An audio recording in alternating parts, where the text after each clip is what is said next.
You know, I felt like Yeah. Gang, gang. Gang, gang in the building. It's Wednesday, so that's why I'm hyped. Michael Cole when he did at Chicago when they Oh, got the video on him. oh my No. God. It's And more that's not, like So good. Paul Heyman It at this first SmackDown after the Alliance. Let's get it. well, I don't remember that, Ooh. but I'm talking about Michael Cole's his camera, like Oh his yeah. phone on it, I and Oh then love that God. they've been showing yeah, more from the mm-hmm, commentator's perspective. Like I it yeah, is love that. so rewarding as a fan because you only you hear, mm-hmm, but they're reacting just like we're reacting. and they're Yo, so important to the show. the way he gets up and he gets hype and he starts swinging his arm. I'm like, I'm with you, Michael. That's how I feel Hmm. about Hey tonight. Like, Rakasha. I That's love why I it. think like Pat McAfee's energy always matches his, Mhm. Mm-hmm. and it's like I cheated and watched just the opener to the Royal Rumble. And I Oh, heard just when he said, "Oh, I didn't know last year," because last year he didn't know. He was like so shocked, and then this year, but Yeah. then Corey Graves tells it. But just like hearing his love for Pat McAfee, who I also love wow. the it. only person I know with a podcast that stands up and pods the whole time for 3 hours. Like, I love that. So I don't want to get too much into Pat McAfee hmm, because I definitely want to talk more about him later on in the fan club because hmm, he is absolutely one of my favorites. Mhm. I do believe that as well, Vaughn. So welcome everyone to fan club. It's me, Queen PR. I'm back with my crew, and tonight is commentator appreciation night because if you notice, WWE has been showing more of that behind the scenes.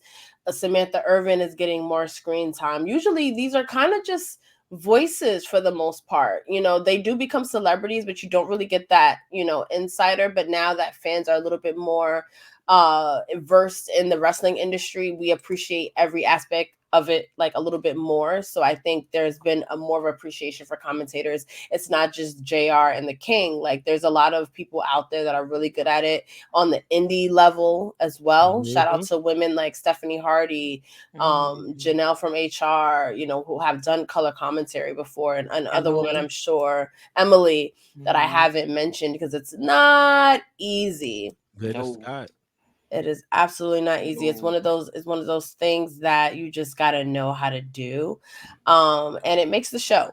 So Mhm. they came up, I think we were doing catchphrases, I think, or Yeah, chants or something like that, and we were saying how that really depends on the commentator telling that story to us, making us understand what it means, making us remember that they said it. The wrestler mhm, says it and it's memorable, but I feel like the commentator does that extra part of it where it stays in your mind.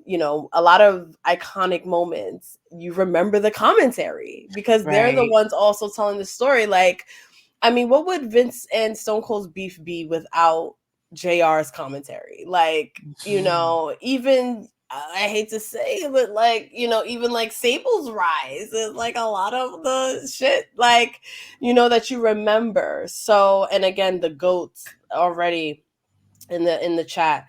mhm. Bobby the Brain Heenan. So we're gonna get into all of our favorite commentators. So I definitely want everyone in the comments to share who they love, who they remember. We're gonna get into what makes a good commentator. Everything in wrestling is subjective to a certain extent, but Mhm. there are Mhm. the goats for a reason. The crew will also share their Mount Rushmores for commentators, and so I'm very excited for tonight's show. But I think we do have to kick off a little bit with talking about Royal Rumble. Mhm. We all were in Tampa, Florida. What a night! So much fun. It was fun. I enjoyed that Rumble. I did. It was nice. Seindole, it was your first Rumble? Yes, it was. Mm. Yes, it was. And boy, was it interesting. Listen, shout outs to you could tell you in a wrestling town for real. Mm. Tampa, Clearwater, St. Pete's. Mm. I am not a nosebleed girl, but for the last minute crap that I had to deal with to get them seats for the dollar price, that was very fair, by the way. Thank you, SeatGeek. Um, y'all made it what it was. Like when I tell you Tampa is a wrestling town, I will never doubt that shit again. From the man who was walking around my section getting chops from everybody to the guy Oh who my was God. for mommy and said, "Where you from?" I said, "I'm from New York, New Jersey. Where you from?" He said, "I'm from here." I said, "Are you coming to Mania?" He said, "Yes, I am." He said, "Mommy, I'm gonna see you in Mania." So shout out to you had LA Knights, you had Undertakers, you had John Cena lookalikes. Like I've never seen anything like it. I've never seen people come together that way. Even be it from New York, we got our shit handed to us. So for that, I say thank you, Tampa. Oh, let's You're an interesting place, and Yeah. I liked it. I let's just actually, go ahead. Sorry. it was the ride from hell. I'm not gonna lie, but That was the worst travel that I've was the ever worst. experienced this past weekend for myself and you and Krista. It was just like, the oh end, my God. getting there was not the hard part. The end part, and then for you guys to have a pirate appreciation event that same Oh. weekend, WWE, And I need y'all to think get there it was like together. something else also happening There was another that thing, weekend, but I'm gonna like a need y'all to get y'all music logistics festival or together. something, because Yeah. Ubers and everything was wild. Yeah. So for me, looking back, like it sucks in the moment, like walking for an hour trying to find an Uber, trying to leave the stadium, because in Chicago for Survivor Series, we were in walking distance. Right. But when I'm on the other side of it, I appreciate how memorable it was. Yeah. Like I'm just like, we did walk, we did, you got ice cream. Like I don't know, Oh my like God. I need that snow like a hole in the head. I will go back. I said, if it's one thing I know I'm gonna get when I'm back in Tampa, was that snow. It was better than ice cream. It was better than I don't know what it was. Maybe it was because homegirl had to shave in the middle of the night with love, but that was the best comfort food I'd ever had. They were so sweet. Everyone in Florida I encountered was so nice. Every Uber I got in, they talked to me. Child. They definitely have. Culture shock. Yes. Culture shock. But it was Well, worth it. congratulations to you for rounding out the big four. Oh my God. Wait, so you went to Mania? No. I got one more. I do have my Mania tickets set and ready to go. Ooh! So at Mania, we will be rounding out the big four. But you also you've done Mania before. I've done Mania before, but I haven't done it in a row. But yeah, but you just okay. So Royal Rumble, yes. Brian's logistics. Oh yeah, then you're right. I have rounded out the big four. Congratulations! I was in that position last year. Congratulations, wrestling fans! And I'm gonna do it again. Attended all fours. God willing, I will do it again this year. But no, because we need to prepare for Money in the Bank, girl. I told you we need to be having having a rendezvous across the border. That would next on the bucket list. Amazing. But we'll definitely try to go to as many shows. Thank you, Rakarsha. Thank you, Rakarsha. Krista B and I are going to be recording our Royal Rumble recap, because we're going to get into, the Raw after Rumble, the SmackDown after Rumble, even NXT, and really stew in it. And we have opposite opinions on the show. And those are always the best TWG episodes. So we're going to be recording our recap of Rumble, also our recap overall of the weekend, and just everything that went on. Because, of course, we didn't just go to the show. I went to a battle rap event. Shout out to Mega Ran, Big Swole, everyone that was a part of that event, everyone that I met for the first time that I have been cool with on social media. I was able to meet Tayana, Kalia, like all these amazing women in wrestling. I want to shout out everyone, all of our media counterparts that was able to create really dope content over the weekend. It was amazing.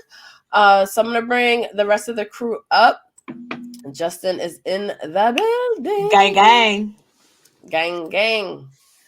Hello. It is good to see your face. It's good to see all of your faces. Spear fingers.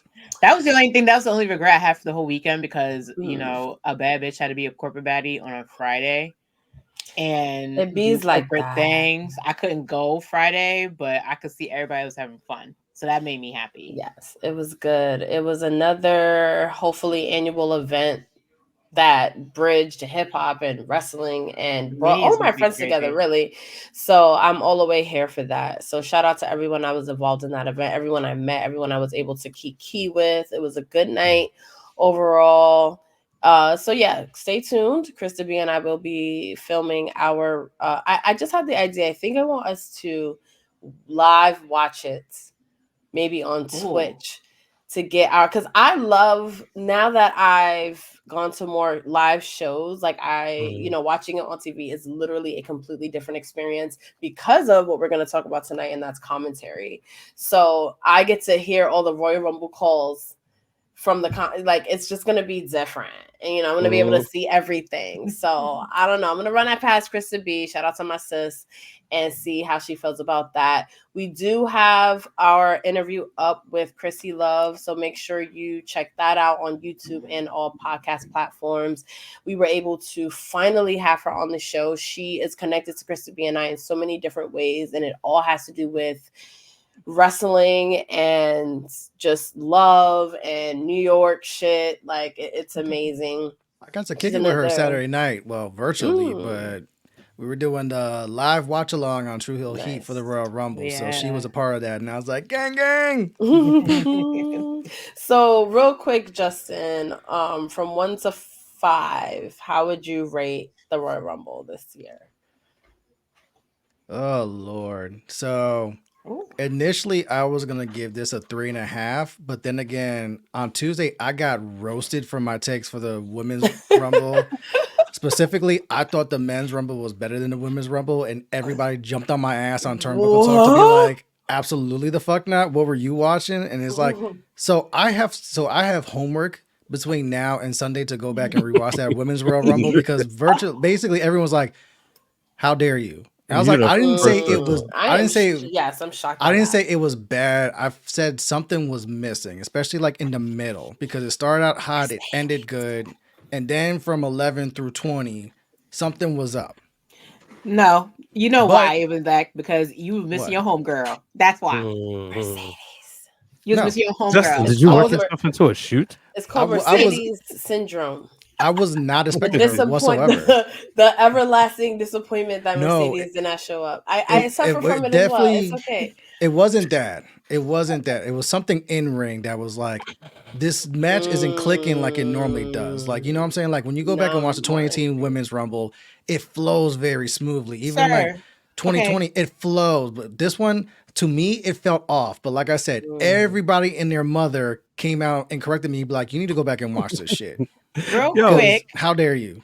Real quick, I know it's not a Mania-centric episode. You sound like all the people that are waiting for Molly Holly to show up in her third gimmick and all the Michelle McCools of the world to show back up. It wasn't that type of Royal Rumble. I feel like that's also your qualm, because you said 2018. And what was 2018? The year of the legends.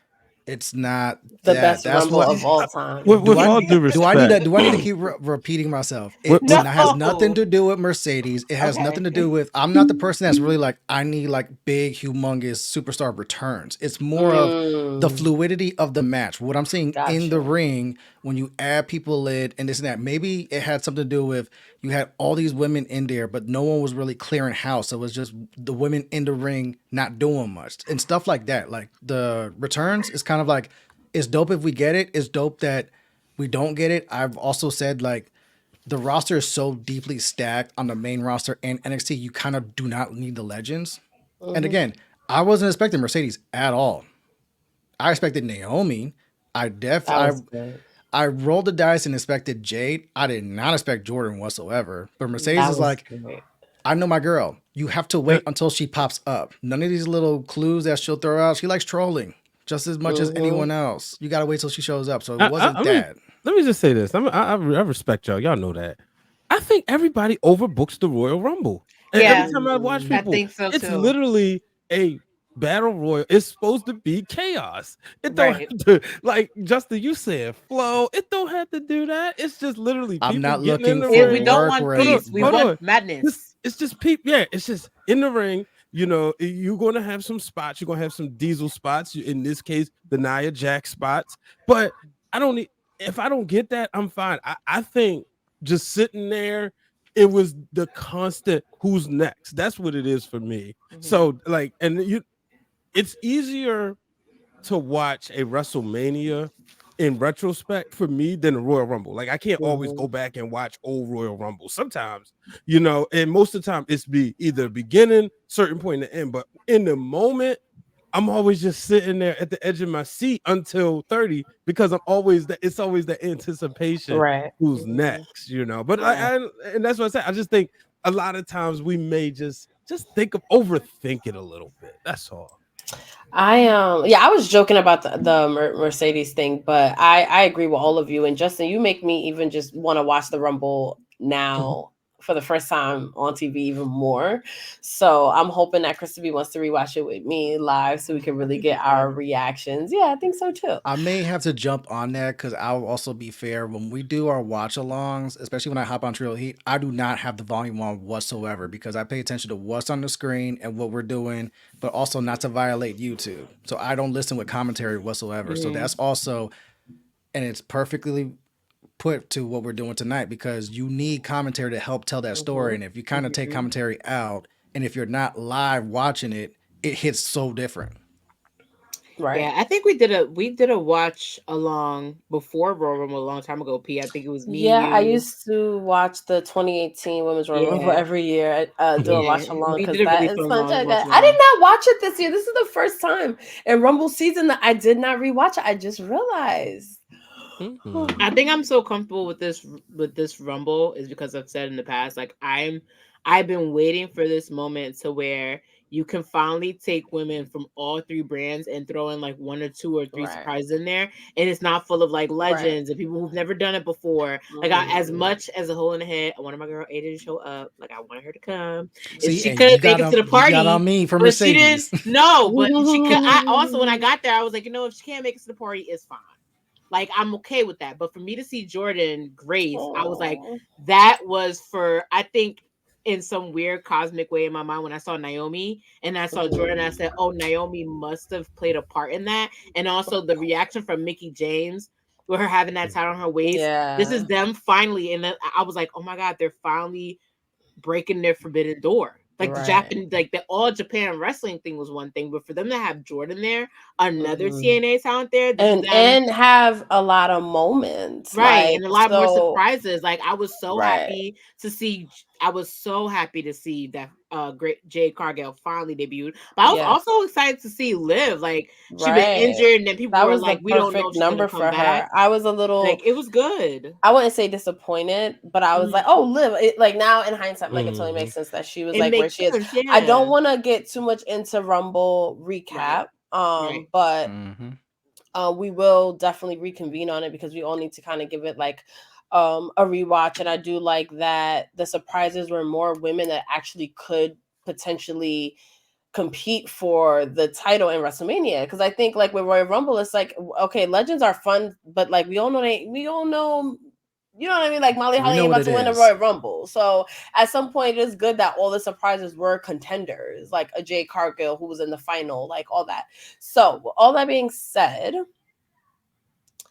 because one of the things that make Rumble dope is the commentary, we're going to take a quick break and we're going to go into what we think makes a really good commentary. Like what puts these people in our memory, because a lot of people have come and gone.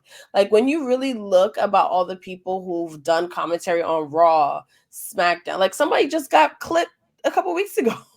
Like a lot of people have like done it last week, right? Like a lot of people have done it, but what really makes a good commentator where they stick in your mind, where their voice is just as nostalgic as the wrestler in the ring.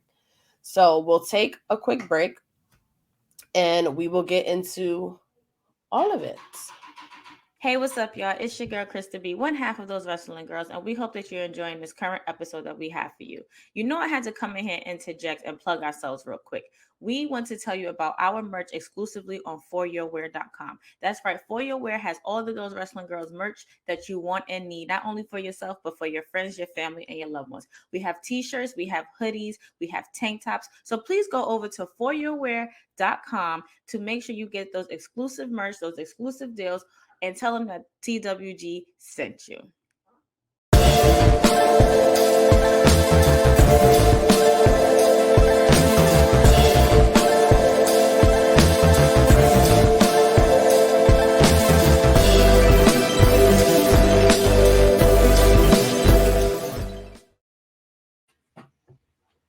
Yes, listen to Krista B.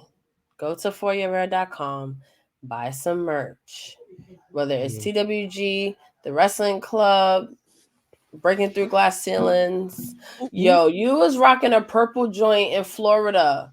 Yeah, that's brand new. It was litty. Yeah. Like a titty. Today. I love titties. I love titties. Titty Shout out But litties. to no, it Blue. was dope. But you It was can good definitely being. get it. You can get it in purple now. Mm-hmm. Breaking Through Glass Ooh. Ceilings is Brian, one of Brian H. Schroeder's many podcasts.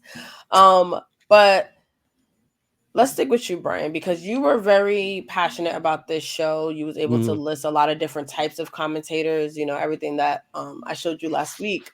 But what makes a good commentator?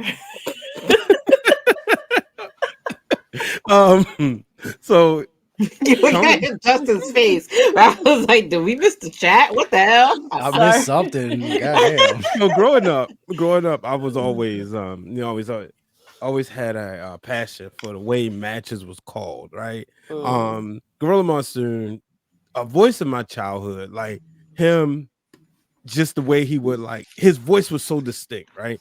And you think about what makes a good commentator. There's moments in pro wrestling that will live forever, right? You think about when Hulk Hogan slammed Andre, when Stone Cold Steve Austin took down Shawn Michaels, Mick Foley getting thrown off the South. Those lines, those iconic lines, always stick in your head. But then there's also them lines that, I guess, to say, during the entrance. So Michael Cole, I'm trying to pick my words here. It's a lot of things happening in wrestling. I gotta perfectly be careful. But Michael Cole, when anytime Sasha Banks comes out, it's boss time, and it's like certain cues that commentators hit. And you know, I've had the pleasure of doing color commentary one time for a CZW show, a WSU show, and shout out. You know, I remember I was trying to like prepare and make sure I had, like, you know, my lines straight and making sure I knew exactly what to say. And sometimes, you know, things that come to you. Like, I remember when Mia Yim, she was in one of the matches, and I was like, there's no she's no stranger to cages and chaos, because she had been in a few cage matches. She actually just posted a couple days ago the anniversary of her breaking Allison Kay's nose, and they had some cage matches. And this was a War Games match. That show at was the best that WSU, was ever done. I've right? seen that. You remember that? Yeah, I remember that. And so, like, you always want to, like, you know, when you listen, it's one of those things where everybody thinks they can do it, you know, because I've seen people get on the internet. And you know, when we was growing up, we never thought to criticize JR the King. We just watched wrestling. You know, but now anytime, like, you know, poor Kevin Patrick, you know, as he's moved on, he's been future endeavored, or somebody like a Jimmy Smith, people will always get on them. But I think what makes a good commentator is longevity.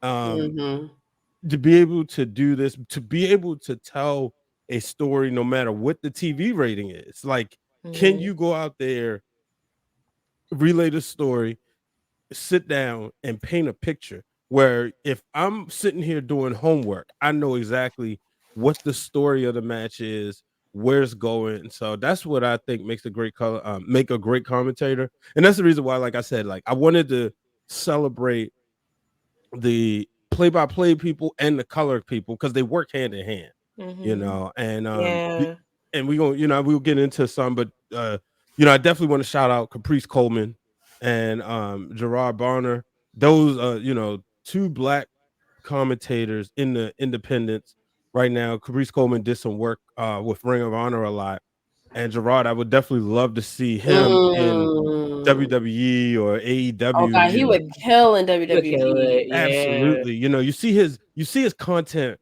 on, like, when he's doing like his recaps, and you know, he was on the I think it was the 250th episode, 300th episode. I lost track of the numbers, but he's on a anniversary episode of the 3-year, was one of the anniversary episodes of Break It Down with Brian H. And his knowledge for the business and the way he's articulate You know what I mean? Very And much so. yeah, so and hearing him call a match, he's it's such a treat, and I just want to make sure that y'all make sure y'all check out their content as they're good to us, they family and friends of the program. Well, for me, I feel like it's not just calling out matches and creating, like, I'm 100% on board with what Brian said, but also it shows the person's knowledge. Knowledge equals passion when it comes to play-by-play commentary, and this is why I will always have appreciation for somebody like Michael Cole, is because Michael Cole, like that episode where they talked about how he's only had 2 days off. Like, this is somebody who's not only, I never thought about that. Like, this man has literally been there for almost every moment from the end of the Attitude Era to on. He was a backstage person. He went on. They tried to color commentate, and they realized he was somebody who's very analytical, which is not something that's easy to do. Because look at how much you have to know. You say the wrong thing, and back then it was like, okay, it was stupid. Nobody really heard it unless you were like really watch TV. But now you get roasted out the mud if you don't know what you're talking about, if you don't know what you're saying. Like, that's why people have this deep appreciation for people like Mero, because he knew everything. He was just as passionate as we were. He was just as analytic as the next person. He was the second in Michael Cole, in my opinion. But he was somebody that not only gave you great play-by-play, but also was exciting at the same time. Like, that was always my dream team. I was always hoping that those two would end up being together, because you would like, the third person being color commentator would just be just somebody that would just add their personality, whether they were a heel sympathizer or whether they were like just the person that called all the action. Like, it just would always go hand in hand. And I feel like I put out a tweet that said that I feel like the reason why they're having so much hard time finding a play-by-play is because no one invokes that same passion and that same analytical blend that Michael Cole had. And the only two people that were able to do it are gone. So for me, one person I also want to give my flowers to is Steph Hardy, because I feel like she's nailed it when she's done her commentary. Granted, she's been doing it for a while, but I feel like she's very analytical and she gets very excited, but at the same time, she's ready to woo you in with knowledge, especially in the indie circuit where it's hard for everybody to get to know somebody. She nails it very well. So I feel like you have to get me excited to be the perfect commentator. Like, I'd be watching a match, and if the commentary's dead, I ain't into it at all. Like, you ever watch a match where the commentary is just silent? Nobody cares. And imagine that, and then you're looking at the crowd not caring. That's a bad mix. But when you have somebody that's just like passionate and yelling, and then on top of that, the crowd is with them, everything's loaded, like they amp you up. I feel like that's what makes up the perfect commentator, in my opinion. I agree. And it's almost like you have to have the same understanding and instinct of the psychology of wrestling just as a wrestler. It's like there are wrestlers where you can just tell them, okay, like boom, boom, boom, this is the finish. And you should be able to go into that ring with another wrestler and tell that story. And I feel like it's the same with commentary. You should be able to be like, like you said, like a lot of the times where with indie wrestling, there's not an episodic show every week to tell the story. So if you're booked for an indie show, like, you just got to know the rundown of like, okay, this is what's happening, and you got to be able to tell that story in the ring. Now, most times it's the people that are booking the show, but then there are other people like Steph Hardy that gets booked that's really good at her job. So there's like, so I guess that makes a good commentator, being able to do that. I love reading JR's book where he didn't want to know a lot of the big parts. I didn't know that. Like, let me react to it, but you have to know how to sell it. Like, you have to know like why this is important. But because like JR has that instinct where he can do that. There's other commentators where you might need to, give them a hand. Then you got. Go ahead. Oh no, I was enjoying what you were saying. No, because it's like, you have a point. That's what I feel like makes a good commentator. And I will say, Black Thoughts is in the building. I started going to live shows again. I missed commentary. Like, you almost forget that you're listening to it. Yeah. And you're like, I gotta actually.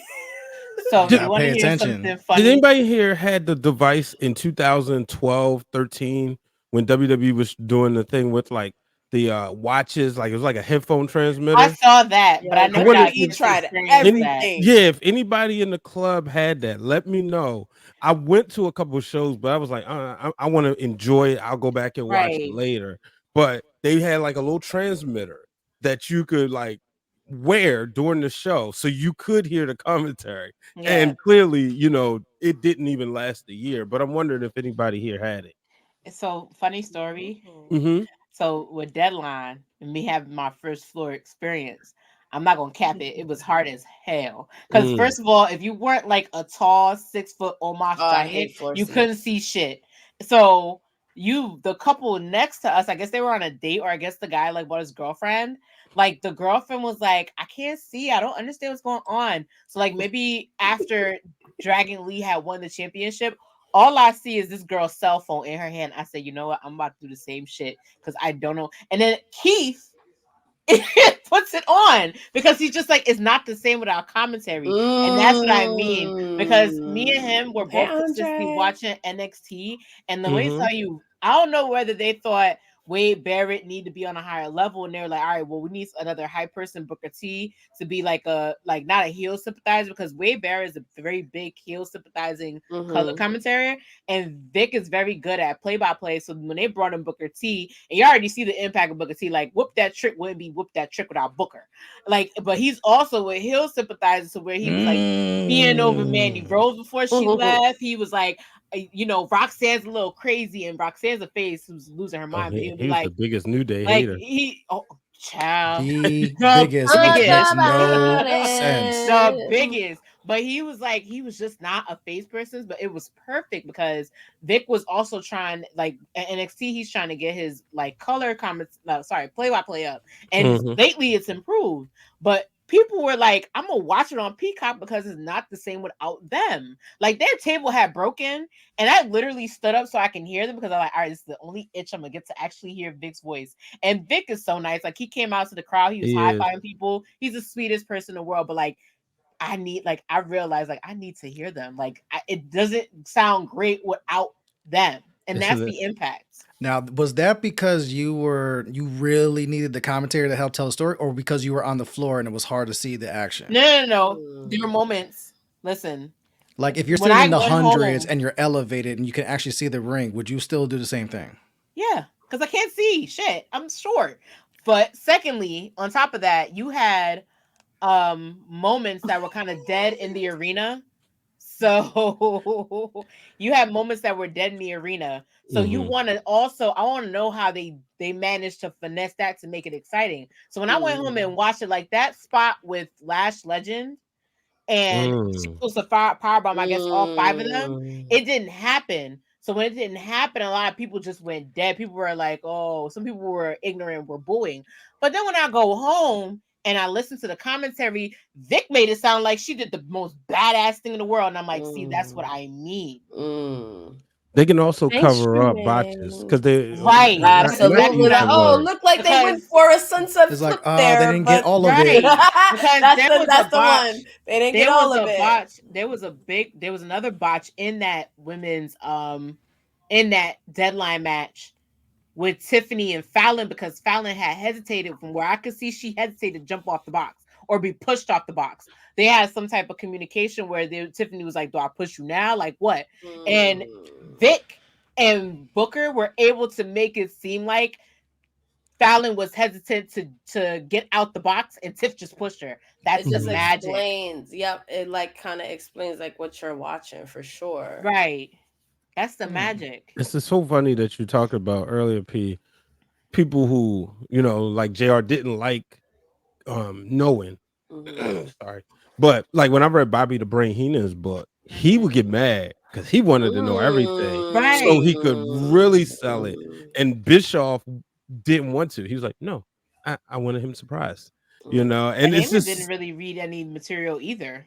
Heyman was the same way. Yeah, and I know like CM Punk would cut the mic off that you know people couldn't talk to him. So I always thought that was very, you know, it's always interesting to hear different perspectives. You know, that's why I can't wait till we get in our Mount Rushmores. I know. When we talk about the ones that we love individually, but you know.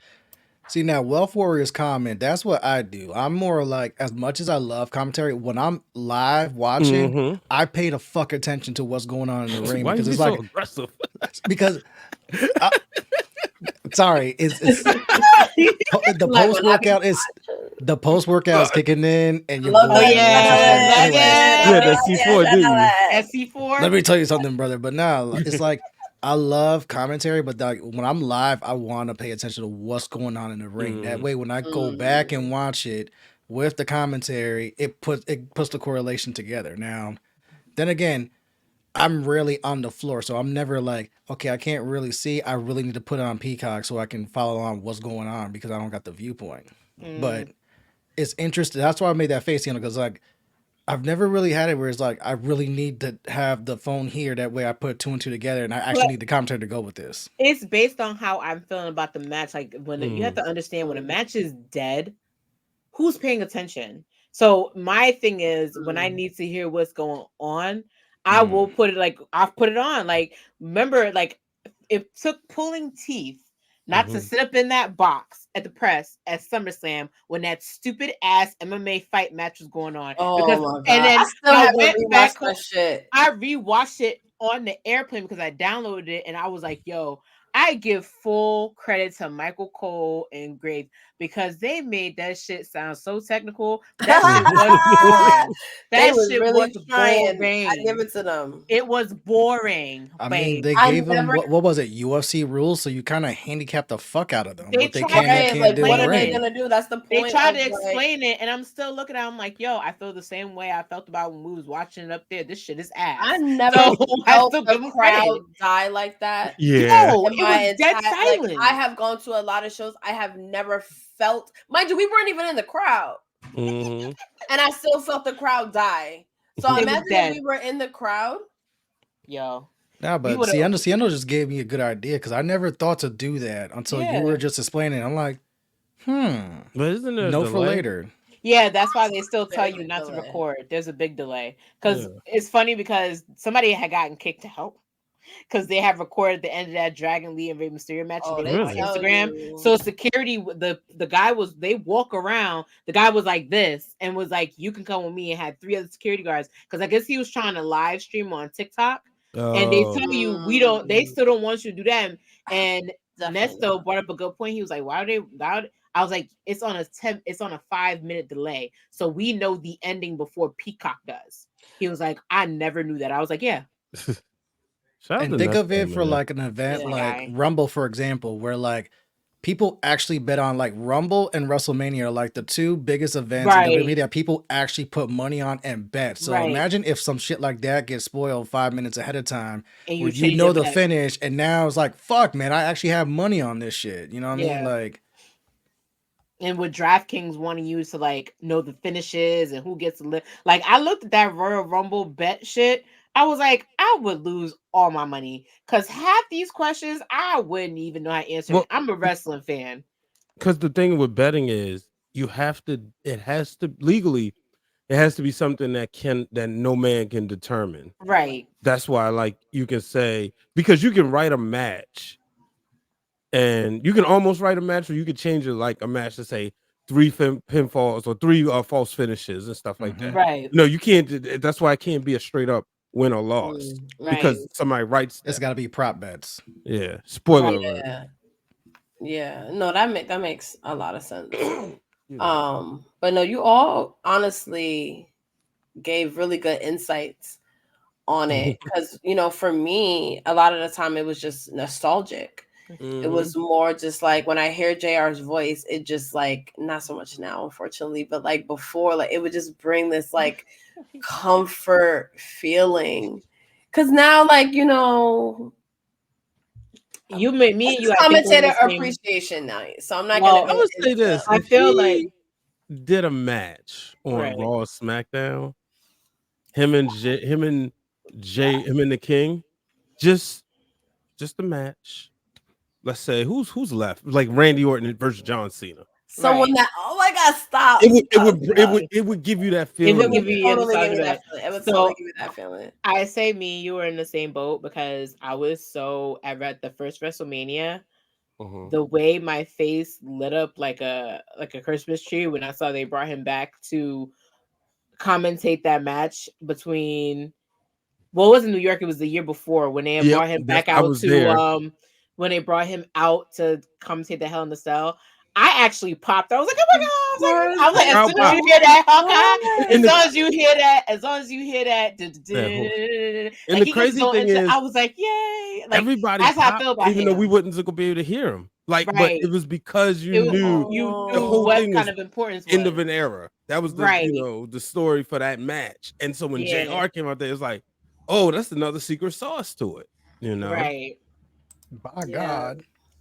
And as an Oh, I Austin can't wait to fan, get into this. Oh, yeah. as an Austin fan, you just Mm. you can't not appreciate Stone JR. Cold. Stone Cold. Stone Cold. So Good it God is. Almighty. You can't. We That's a can't distant have. son This of a is what bitch. I love about fan club is because like you kind of have to be a nostalgic freak, Mhm. so that so you can like really go back and talk about it. That's why I love fan club. Hey Dylan. Shout out to Dylan. Good month for everyone. Dylan. The land down Big under. Mom, y'all getting a show. Y'all getting a show. But Good thing for Australia. Dylan in the chamber. Pause. Dylan.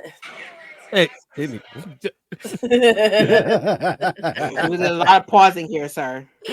yo, Oh, God, let yo, me but like be somebody ready put the to kick this Dylan shit talked off. about JR going off with Triple H. Somebody put together a compilation video of all the times. They're like, yo, he really hates him.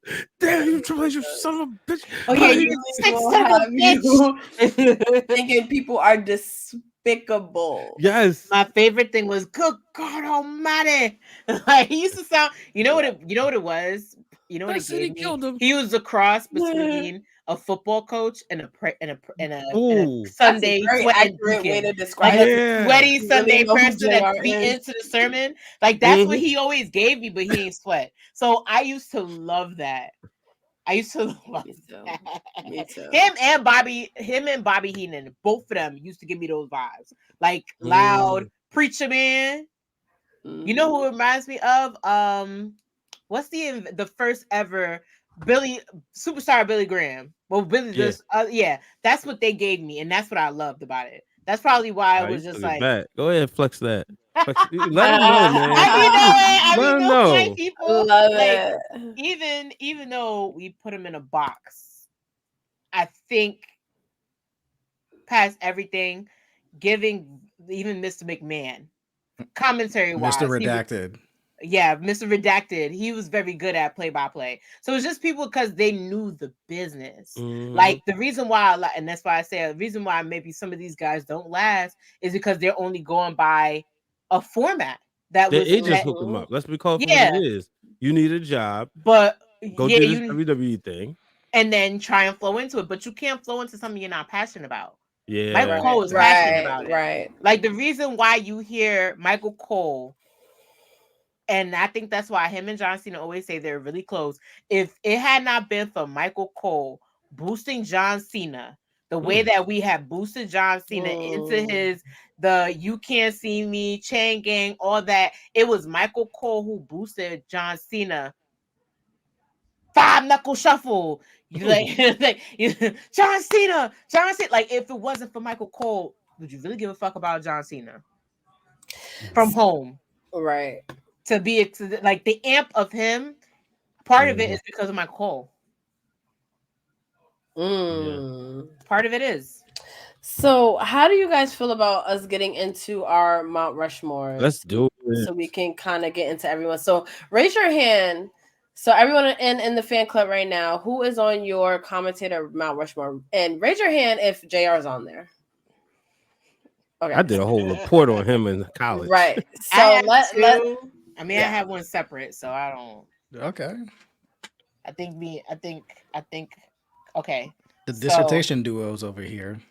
I know. We don't listen to instructions. Sorry, boss. My bad. Because I did a color commentary one, and then we'll definitely get into all of that. Definitely, but I did. I'm not want going to first. just acknowledge that I want to acknowledge that JR is probably on everyone. So I'll start with mine since I didn't get as in depth because it was like quality over quantity. So I just did my 4.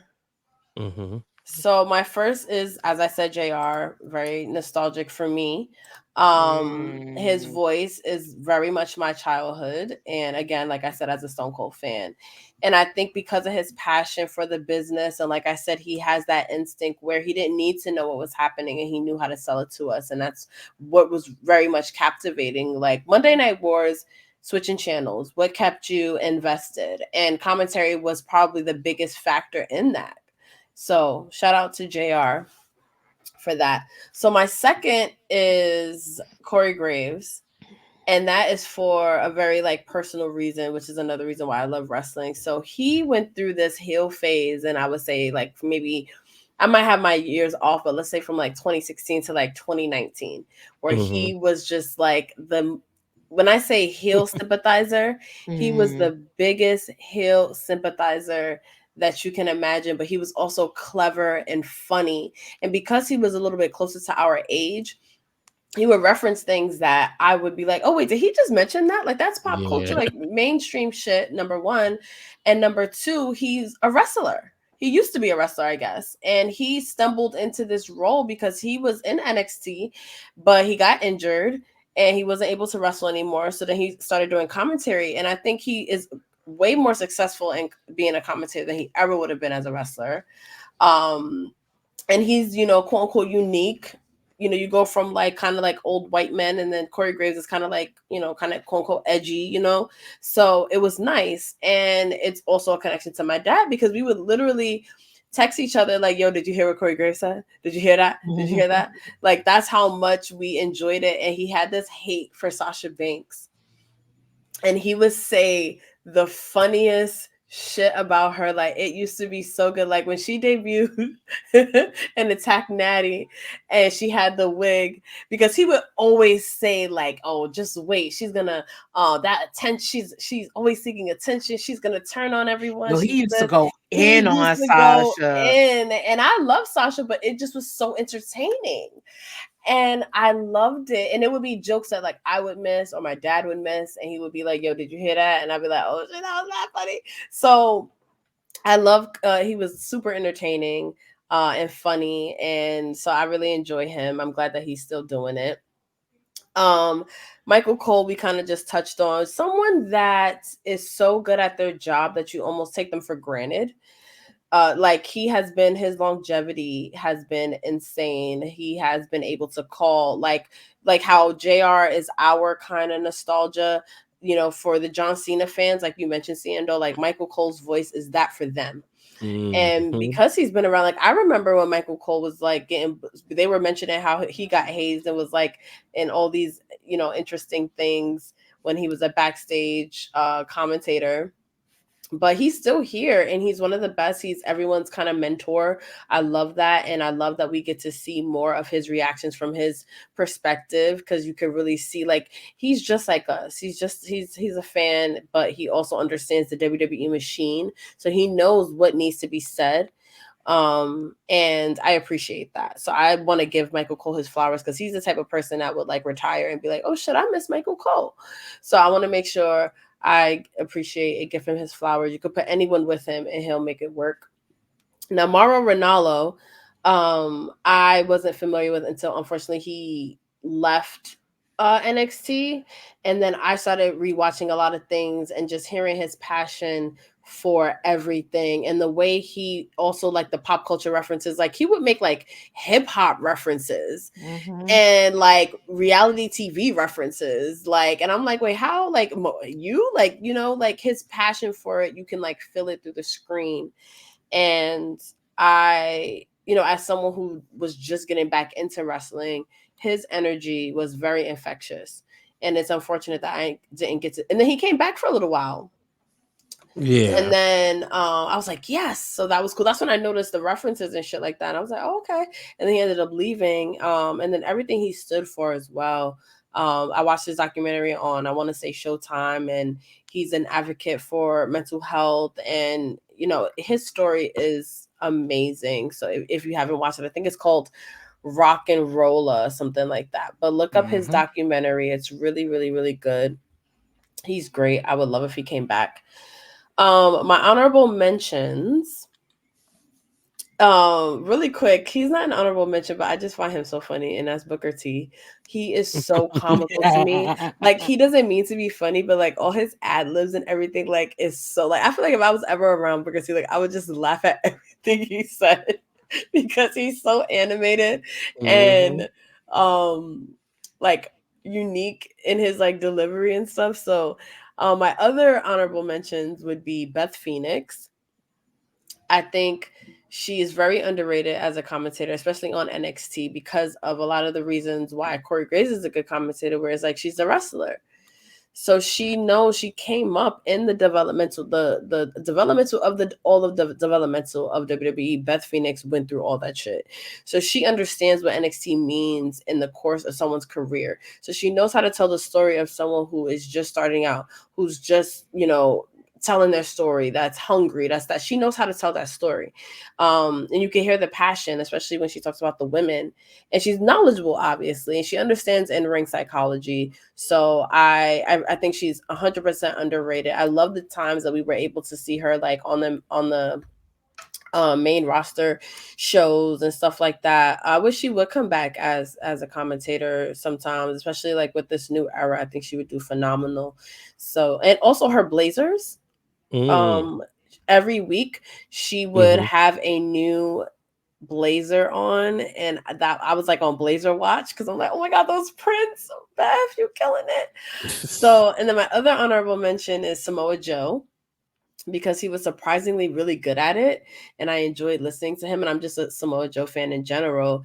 And I also liked how you could really mix it up with him, because if the wrestlers try to press the commentators, like he could, like, remember when that tall, I forgot his name. He was about to throw hands with Buddy He Matthews when was Seth was doing the another not the visionary example. the gimmick Oh, before God. when, yeah. And Buddy tried to step to him, and Samoa Joe politely was cursing out Seth while I was like, I will put your man to sleep while I'm about to beat your ass. I was like, because he could really built do different. it. Yo, 1,000%. So I enjoyed that aspect of it as well. But he was good. Like, if he, like, I love that that's something that he could always fall back to, and not just be like on the indies. Like, he can actually be like a really good commentator. So that is my Mount Rushmore. That was really well, very well done. Thank you. Thank y'all.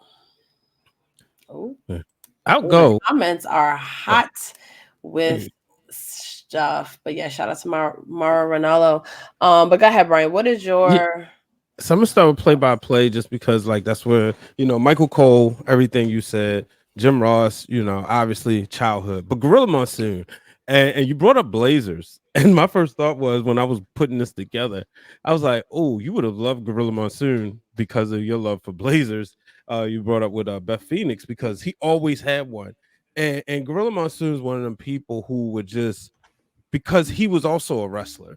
And obviously our generation wasn't around when he was wrestling, but it's somebody that I really like, kind of wish like I had more time to understand, like living through his commentary week to week. I only get it through watching old SummerSlams and WrestleManias and Survivor Series and Royal Rumbles. And it's funny, like in Jim Ross' book, when he talks about basically Gorilla Monsoon passing him the torch, and telling him it's gonna be okay. And then of course Tony Schiavone. And I know we see Tony Schiavone now, but man, Tony Schiavone was the voice of my WCW childhood. A lot of those moments. And I remember when, one of the things I was happy about, and at least I guess I thought I was at the time, was when Conrad Thompson essentially brought him back to wrestling, because it's like, wait, Tony Schiavone has a podcast? And then I realized how much WCW I didn't watch, because a lot of the stuff they would go like 88, well, 89, 90. I'm like, I don't really care about that. But if it was like, obviously, well, it was the Attitude Era of WCW, that was the stuff I wanted to hear about, and maybe like the 94s and 95s. But, just his style, he would always get animated. I mean, and then it's like when Ultimate Warrior came out, when he was in WWF, like him, just having those memorable punchlines, and then for the color commentator, the GOAT, Bobby the Brain Heenan. I mean, is there not a man who was the GOAT at commentating and the GOAT in managing. You know, even though, you know, Paul Heyman says Bobby's dead and he's better, but you know, Bobby was always just like so sharp, like so many like one-liners. Speaking of grilling Bobby, there's a parody Twitter account, if y'all haven't checked it out, where it's like grilling Bobby arguing, and it's like somebody like, but it's like up to date stuff. You know, it's like somebody made a podcast or whatever, but it's hilarious. But also, Jesse the Body Ventura, another person who was so colorful, so animated. You know, like everything that I understood that I hated about Bobby the Brain Heenan when I was watching him live, I hated about Jesse Ventura going back and watching the old stuff. So those two, Corey Graves, he puts me. He gives me those memories of what they used to do, what Bobby and what Jesse used to do, and Jerry Lawler, you know, just the duo of him and Jim Ross, but also the duo of him and Michael Cole. You know, he hasn't been kicked off yet, but I will say this: as Pat McAfee keeps getting great at this, Jerry might be kicked off. If anybody gotta go, if I had to kick one of them off the mountain, because Corey Graves is just like that good, you know. And Jesse Ventura was great, and Bobby's untouchable. So it was like Jerry. I mean, Jerry was good, but he might get kicked off. Can I help you kick him off the mountain? Huh? Take your puppy somewhere else, sir. Well. I like Mike Tenay. Who's that? Listen, Justin, we're gonna talk about it on Sunday, but I'm gonna say it before I say it again. You need hot bitches in wrestling to survive. And what did Jerry do? He acknowledged the hot bitches. So with that being said, that's the only those roses I could throw at him, because he knew what he was doing, even though it was a little, you know, perverted. But he knew what he was doing. Just you know, back then it was I know it's hard to say this. Shit's not gonna fly today, but it did what it had to do back then. Unfortunately, it was a certain way. It could have been better, but now we doing better. Let's put it that way. But shit flew back then, because remember, Monday Night Raw was supposed to be the alternative to what? Jerry Springer meets. Oh, I know. I was in high school when all this happened. And he fit right in there. He adapted to what. Well, I'm going to talk about it when. Go ahead. Your turn. Well, he's not on my Mount Rushmore, so that's what I'm just going to say. He adapted to the times, and that's what makes him one of the most popular ones, and that's all I'm going to leave it at. I agree. Because he didn't have to talk about puppies all the time, but he knew what sold. They were trying to sell everything. They were trying to be Jerry Springer and Girls Gone Wild and all these other things, and he was like, all right, I got you, and did what he did. That shit ain't gonna fly now, because I'll be damned, you ain't gonna be doing that, but he did what he did. And the people on my Mount Rushmore probably aren't even any better. So let's start with the color commentating real quick. Of course, I'm gonna give to the chief counsel, I'm going to give him his flowers. Mr. Paul Heyman. What can you not say about Paul Heyman? The energy, the best heel sympathizing color commentator there is out in the game. I don't care what nobody says. Like, if anybody to come close to him, it's probably Wade Barrett. Like, when I tell you, you could say, like, Michael Cole tried when he was heel, he couldn't even be Paul Heyman. Like, no, he couldn't even be Paul Heyman. Not on Sunday, not today. Satan, neck, ankles, none of that. When I tell you, Paul Heyman used to literally have you looking at the strongest guy in the room as a face and thinking, oh, he's all right. But then if somebody like Brock Lesnar showed up, gave Brock Lesnar all the energy in the world, gave some of the worst heels all the attention in the world. That's somebody who made, and it's sick to say this, he made some people like heels. I'm going to see that because once again, all these people I feel like that are on this panel for color commentator are people that are passionate about wrestling. Paul Heyman ran a wrestling company. He ran ECW.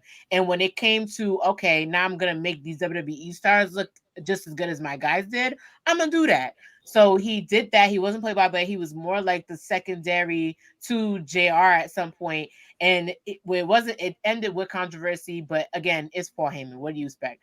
The next person that I'm going to bring up, of course, is Booker T. Now, Booker T, I feel like it's somebody who struggled in the beginning, but then when it came to him finding his groove, like, you know, the shucky ducky, that quack quack, and let's get it on, or it's on like Donkey Kong, like a lot of it I knew for a fact. The reason why I enjoyed him is because when Teddy Long even did commentary at some point, Teddy Long had the same type of energy. So I knew that I could adore Teddy Long. I could try and adore Booker T, but man, right now, SmackDown, when he was on SmackDown, he was a little annoying to me. But then as he started to grow into the role, and now he's down in NXT, a lot of these young talent, not only he's playing heel, but he's also not shied away from boosting the talent, which is what NXT is supposed to be about. Like even hearing about how he talks about Braun Breaker, he'd be like, what did he say? He'd be like, no bread, no water, just straight meat. Like, you can't make that stuff up. You can't. Just straight meat. And even the way he says it, like, even the ad-libs for whoop that trick. Like, who else is going to do that better? Name one person. Nobody. Like, he had to subpoena Wade Barrett, poor soul, because he wasn't doing it properly. Like, what the hell is Shimon? Wade, get us together. But again, it's never a dull moment with him on the team. The next person I'm going to bring up, of course, is Taz. Taz is another person who, when he was doing commentary, he's trans. He went from wrestler to commentary. Also, very high energy. I actually like him in AEW now than I did when he was in WWE. And it's because I feel like he's a little bit more structured, but he's still biased. Because of course, like whenever even when like his son is wrestling, when he had that fraction, he was still playing the role of, listen, I'm gonna do my job, but just know I'm gonna put my peoples over. The way he puts over Hobbs, the way he talks about Ricky Stark, like the way he puts over talent, even face talent, he doesn't down the face talent too much. If you listen to AEW commentary, he actually does a pretty good job putting everybody over and selling everybody's story, which is good. And I would not be fair to end this without giving Mr. Nigel McGuinness, who's also now AEW. The reason why I still watch Collision, even though obviously I have no reason to watch Collision, but he's also the reason why I watch Collision to this day, because he's not as energetic, but the way his voice, like, I don't know if this is because it's like NXT UK because of him. Oh my God. 1000% talk about it. Like, just the way that he used to give you excitement, but in that calm, subtle, this is what's going on. The girl with the, like, even with him describing Tegan Knox, all the girls that were in the original NXT, like, even on Collision now, still doing the same thing, still hyping up, like the way he hyped up Deonna Purrazzo. I will always give him his flowers for that, because Deonna Purrazzo is fresh.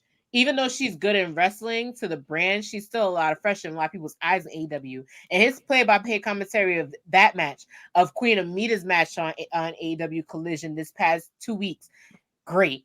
I can't give Nigel flowers enough. He's somebody that doesn't have to yell and scream into a mic like me, but he's somebody that definitely always grabs the attention. Now, if we're gonna go by play-by-play, I think my play-by-play. I think I'm the only one really switching the board up a little bit. I have every person you guys said, with all the reasons that you said. Of course, Mara, again, another person like Nigel. Without Morrow, it wouldn't be NXT without him. I'm crossing my fingers for the day he does decide to come back. I feel like you should have gotten appreciated a lot more.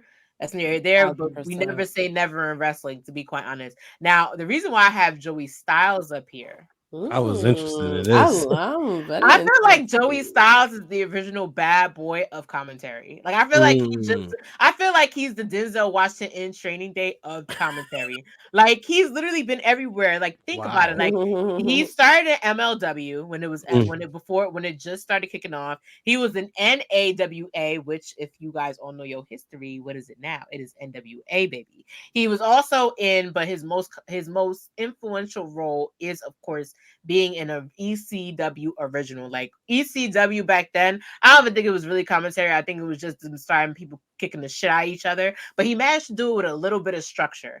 He managed to give you, like, it was hard to see if you watch old ECW episodes when he used to do like rafter matches. It's so fucking hard to see a rafter match. But if you had Joey Styles commentary, you knew what was going on.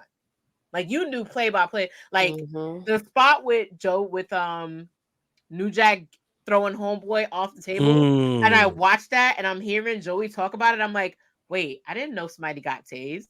And you hear you hear Joe go like, "What's happening? Wait, did he just poke him with a?" And then you hear him getting pushed, and then you hear like Joey Styles having a reaction, just like evoking same way him and Michael Cole. I feel like again, two people would have made a perfect team, but Joey Styles, his only issue is he don't know when to shut up. Yeah, that's his problem. Like if he learned how to shut up about certain things on commentary, like some of the things he said.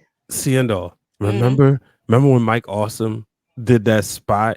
Yes. Oh my God. Talk about it because yo, like imagine like a teenage me, a whole me. First of all, I'm supposed to be watching it. Ciao. You want to give background? Yeah, please. So the thing is, Mike Awesome was in ECW. WCW poached him, signed him to a big deal. Yeah. That's the reason why Taz had to leave WWE. Well, he was already signed with WWE, but they had to go basically win the championship to get it from Mike Awesome, and then basically give it back to ECW, whatever, right? Right. So Mike Awesome, went to WCW, took the money. WCW folds. They bring back ECW for one night stand. Mike Awesome does this is the name of the move, so pardon the sensitivity, but he does a suicide dive. Yeah. And Joey Styles says he does a suicide dive. Too bad he didn't succeed. That got him. And you know what's funny? He should have been fired after that. He wasn't fired right after that. It was after he did the I forgot what he said. He said something else. He went on air and he went on air and started ranting. That should have gotten him fired because Vince McMahon was trying to run that show and Heyman saved his ass. But then he messes it up by ranting the way that he did. He gets fired because Heyman wasn't there to save him no time. Heyman was gone. Heyman was like, after the Summit's member, he was like, fuck this, I'm out. And so there wasn't no saving him. But yo. But this was his iconic line. I can't do it. The scream. But it's so like the way he would do it. It was. I have to find that clip and post it on Instagram just for people that are watching the fan. Because you have to understand, like the teenage me that's watching that, I'm like, I don't think he was supposed to do that. Like, yeah. And then the next day you saw his job. Like next day you saw him. I'm like, oh, they let him keep his job. Okay. I caught it on rewatch.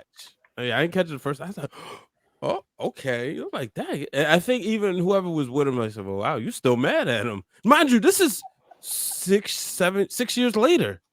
Wow. This man didn't give a flying F-bomb about who he is. Because I think he said some shit. He said a lot of shit. He said some shit about Tori Wilson. He said some shit about Kelly that was wild. He said some shit about the only person I ever heard him really talk good about was CM Punk. Like he like and all the other ECW originals. He said some shit about Elijah Blake that was wild, didn't get him fired. But I was just like, you just got away with mad stuff. And you kept your job until you went into that little rant. Facts. But now he does advertising. But Joey, I appreciate you for being the. Yeah, it's funny. He does it in New York. I mean, if you can work in.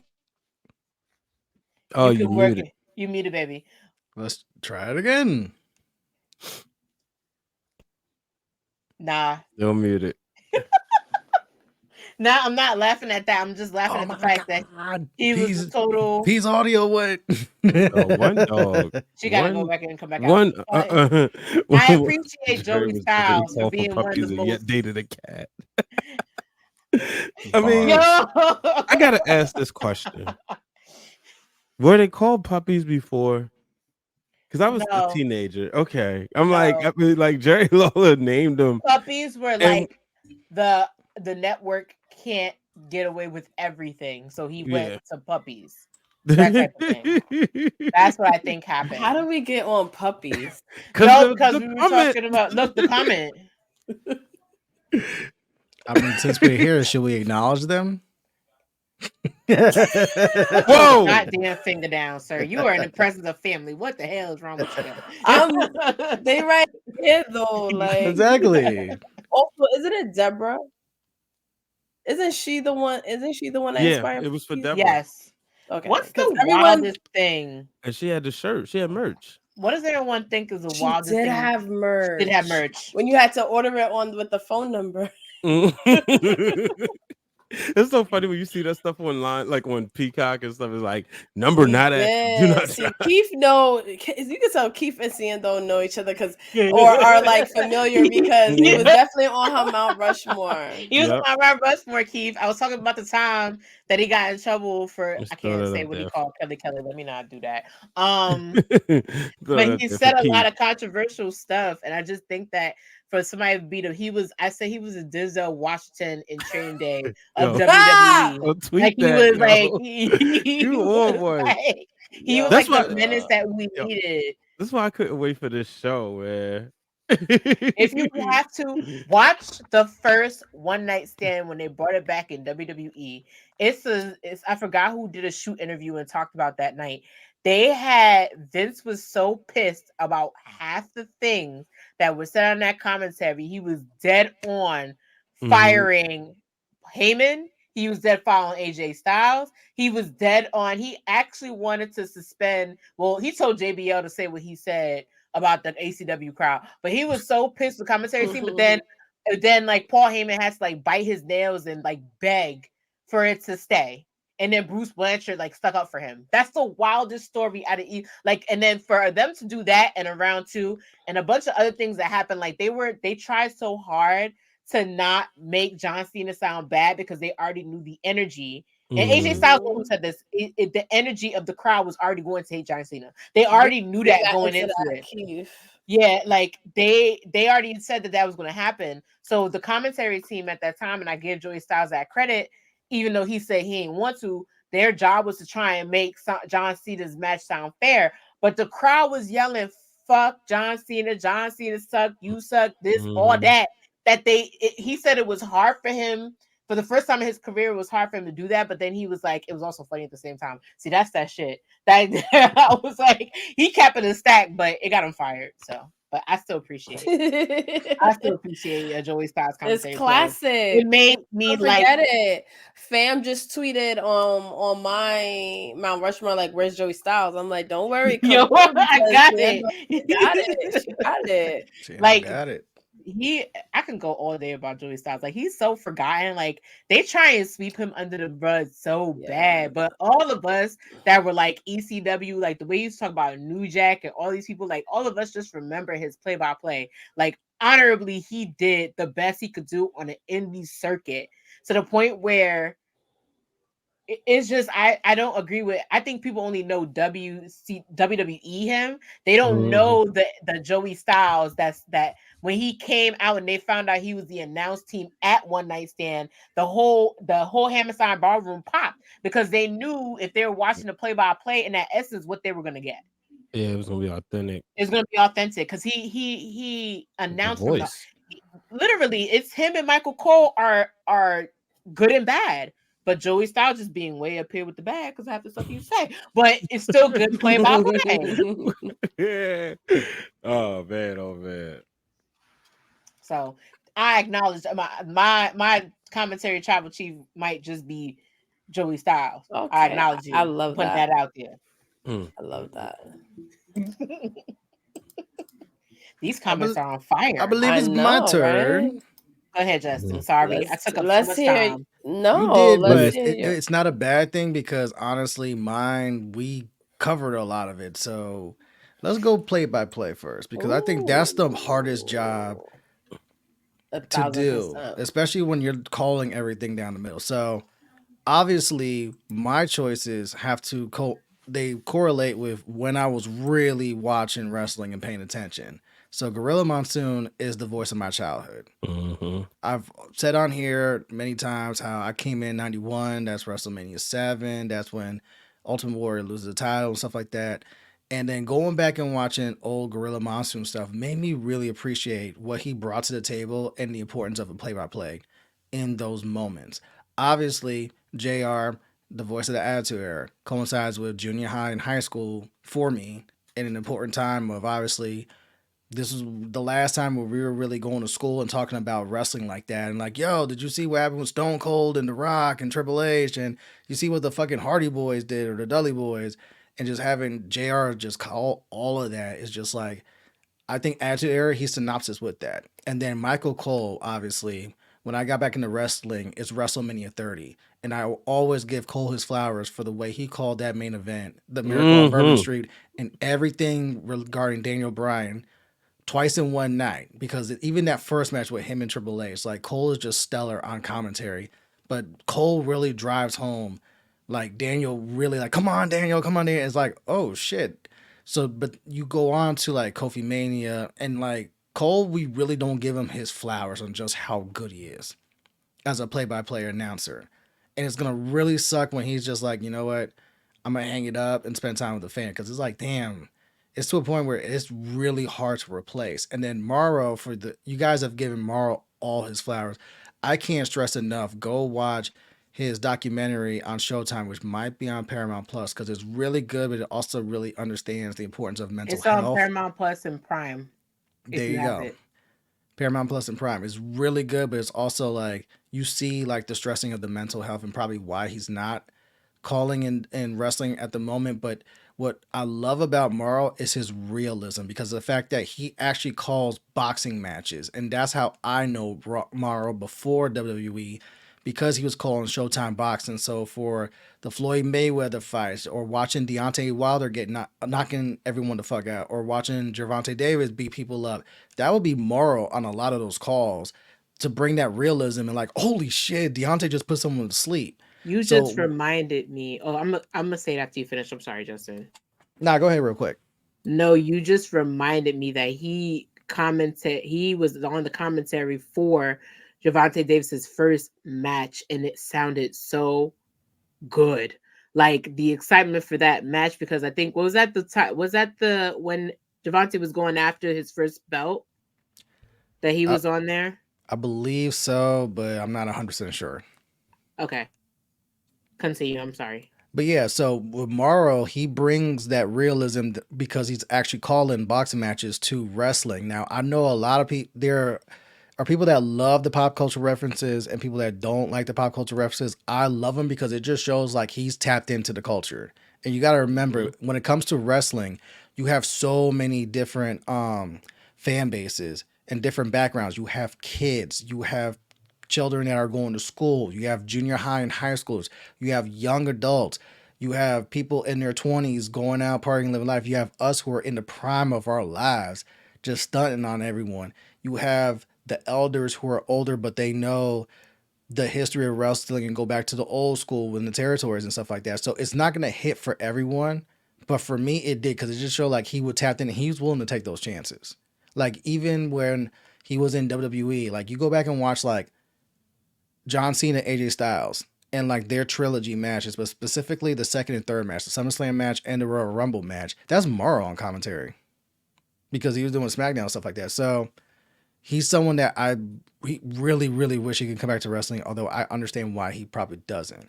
Now, if you go to the color commentary, I only came up with 3 because 4 was hard for me, because honestly, I don't listen for the color commentary at times, and I feel like that 4th seat is very like replaceable, where you could kind of rotate that. So for me, it really comes down to 3 people.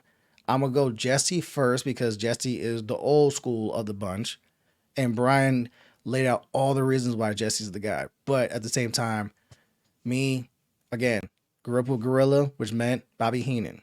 When you think Bobby Heenan, you think of all the wonderful ways that he would just shell up for the heels and just didn't see it for the baby faces. And especially when Ric Flair came to WWE and how the executive consultant and everything like that, I always go back to 92 Royal Rumble. I've always said this is my favorite Royal Rumble, and that's because Bobby Heenan is on 1,000.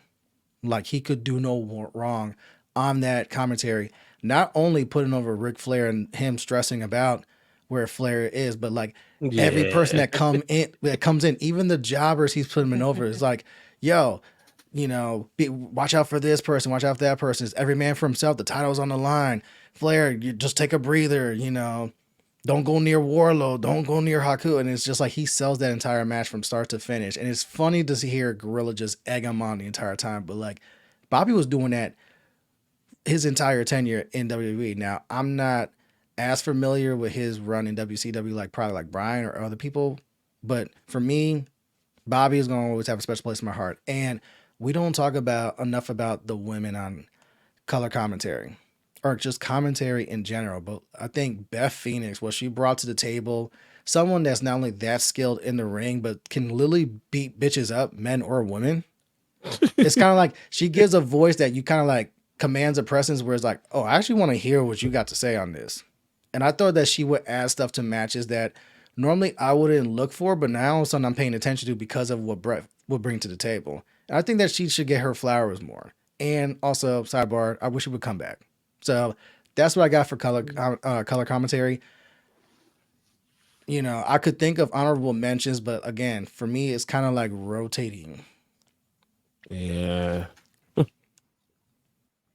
It's nothing like, man, you know, that's a good list. I was like, wait, did you forget the other one? But you explained No, it. because it's like they're so, because again, those seats are so interchangeable. Like I can Right. easily give it to Corey Graves and stuff like that. But then it's like if you sat down and made a list of like all the color commentaries, it'd be like it'd be hard to choose four. I But these are know. three that immediately like boom, they stick out. Just like my play-by-play was very, very easy. I did that in 2 seconds because like these are these four.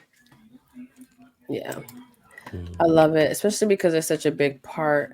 I want to get into the women because you mentioned how the women commentators don't get enough love.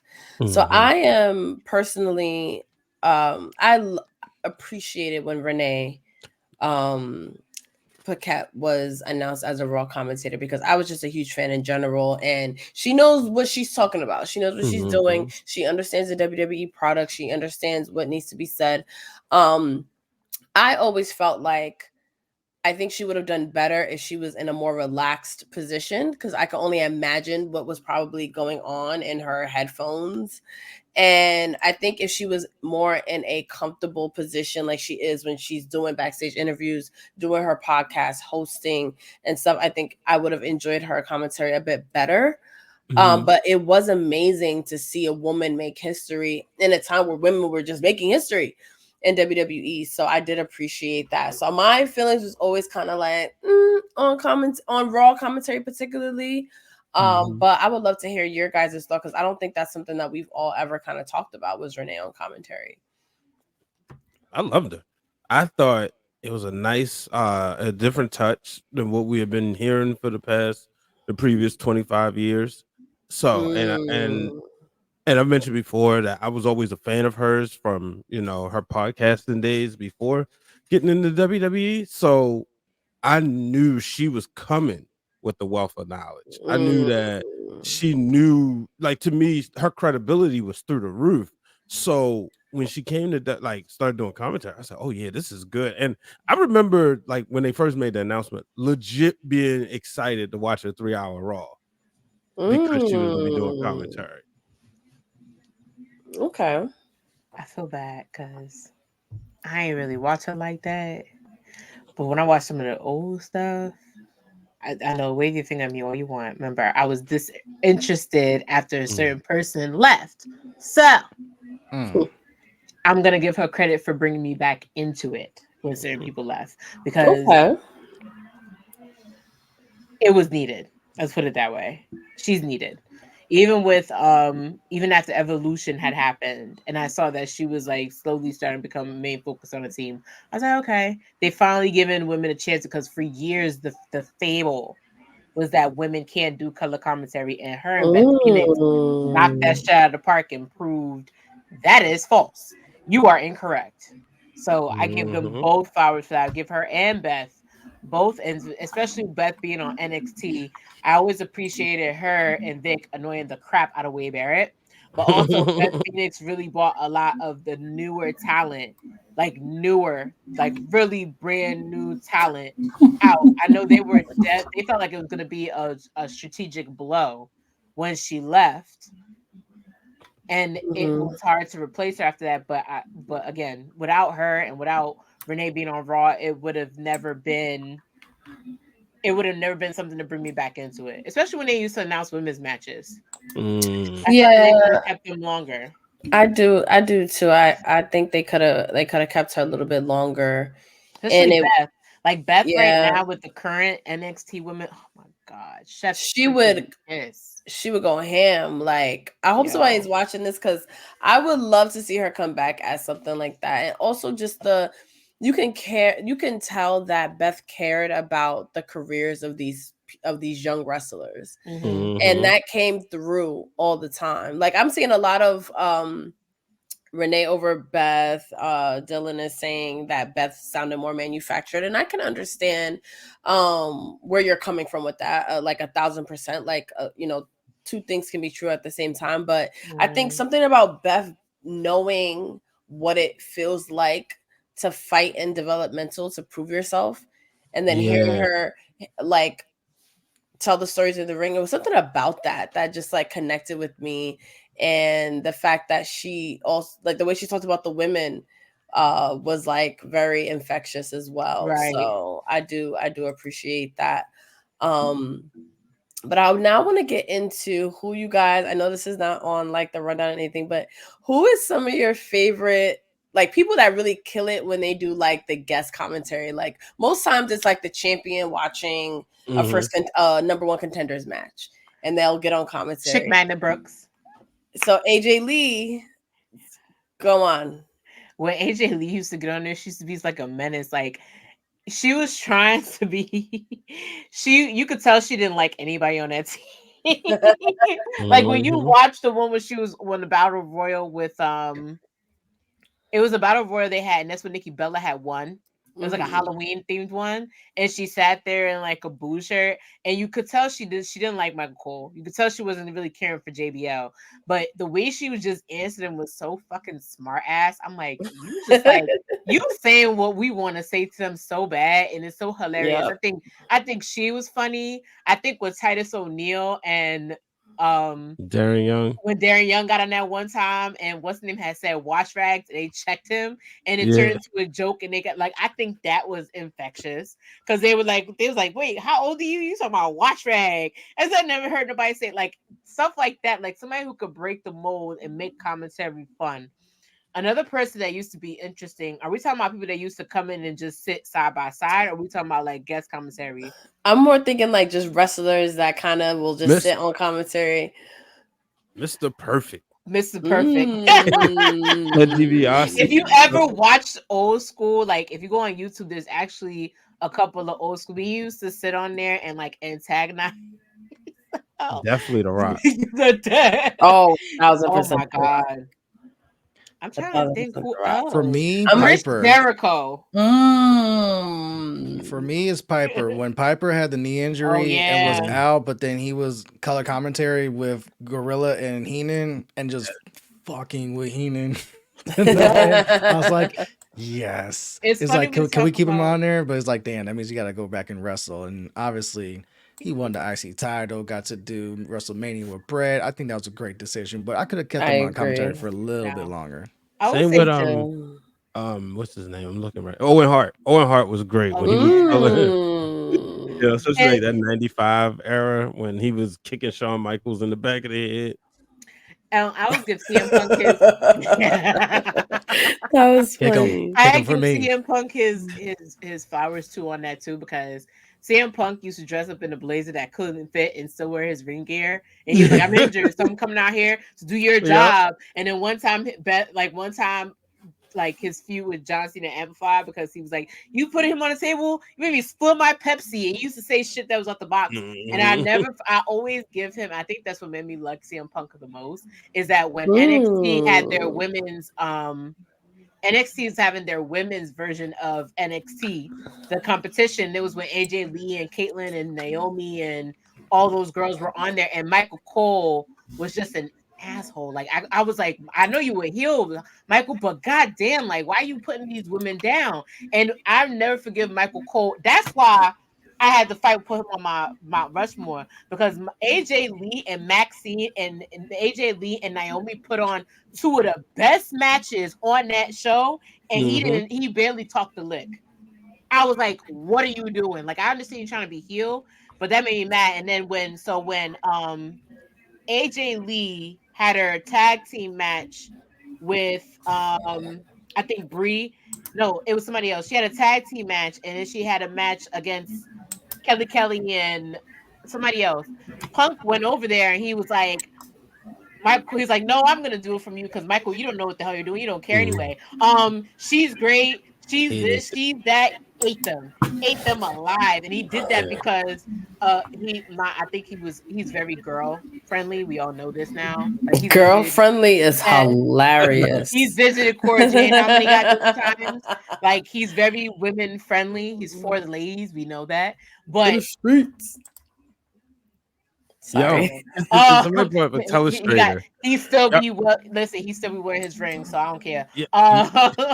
Real quick, they brought up the telestrator. Y'all remember when Jerry Lawler doing like 93, 94, 95, whenever like Bret Hart would like lose a match or something, a babyface would lose a match, he would pull out the telestrator and start drawing and say, yeah, see, this is what happened here. And like, yeah, because is that what that is? Yes, that's what that is. That's kind of cool. Because Zelina used it too. So funny, huh? I remember when Zelina. Yeah, that's old school fans bringing stuff back. Yeah. Like that's that John Madden shit. When somebody's rope had hit the angle before a ref had slammed the thing, he used to put the circle around the foot. Yeah.